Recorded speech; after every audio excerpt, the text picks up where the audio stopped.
APJ Abdul Kalam এক মঞ্চে দাঁড়িয়ে বলেছিলেন, প্রিয় ছাত্রছাত্রী বন্ধু এবং ভবিষ্যতে পথপ্রদর্শকগণ, আজ আমি তোমাদের সামনে যে কথাটি বলবো সেটি খুবই সাধারণ কিন্তু জীবনের সবচেয়ে বড় সত্য। তুমি যদি বড় হতে চাও তাহলে তোমাকে প্রথমে বড় স্বপ্ন দেখতে হবে, কারণ স্বপ্ন হলো জীবনের বীজ। সেই বীজকে যত্নে লালন করলে একদিন তা মহীরুহ হয়ে ওঠে। মনে রেখো, স্বপ্ন মানে ঘুমিয়ে দেখা নয়। স্বপ্ন মানে হলো এমন কিছু কল্পনা করা যা তোমাকে ঘুমোতে দেয় না। যদি তোমার হৃদয়ে গভীরে কোনো স্বপ্ন জ্বলজ্বল করে, তবে সেই স্বপ্নই তোমাকে প্রতিদিন এগিয়ে নিয়ে যাবে।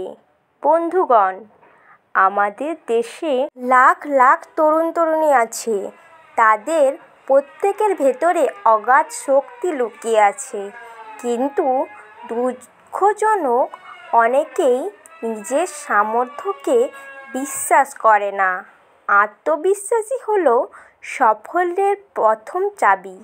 তুমি যদি বিশ্বাস না করো যে তুমি পারবে, তবে কেউ তোমাকে জিতিয়ে দিতে পারবে না। আমি সবসময় বলি, dream dream dream. Dreams transfer into thoughts and thoughts result in action.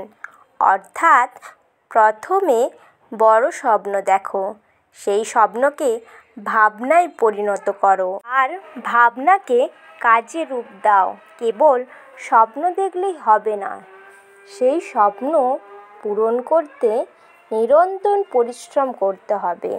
এখন একটা উদাহরণ দিই। যখন আমি ছোট ছিলাম, রামেশ্বরম নামে একটি ছোট্ট শহরে জন্মেছিলাম। আমার পরিবার ধনী ছিল না, অনেক বাধা ছিল, কিন্তু আমি স্বপ্ন দেখতাম আকাশ ছোঁয়ার। সেই স্বপ্নই আমাকে বিজ্ঞানী করেছে, ভারতের রাষ্ট্রপতি করেছে, আর সর্বোপরি আমাকে মানুষের সেবক করেছে। তাই তোমাদের বলছি, ব্যর্থতাকে ভয় পেও না। ব্যর্থতা আসবেই, কিন্তু ব্যর্থতাতেই তোমাকে আরও শক্তিশালী করে তুলবে। জীবনে শর্টকাট নেই, কঠোর পরিশ্রম হলো একমাত্র রাস্তা। মানুষের জন্য কিছু করো, সমাজের জন্য ভালো করো, তাহলেই তোমার সাফল্য পূর্ণতা পাবে। প্রিয় ছাত্রছাত্রীবৃন্দ, আজ থেকে প্রতিজ্ঞা করো, আমি আমার স্বপ্নকে ছাড়ব না। আমি সৎভাবে কাজ করব, আমি ব্যর্থতাকে ভয় করব না। আমি আমার দেশ ও সমাজের উন্নতিতে অবদান রাখব।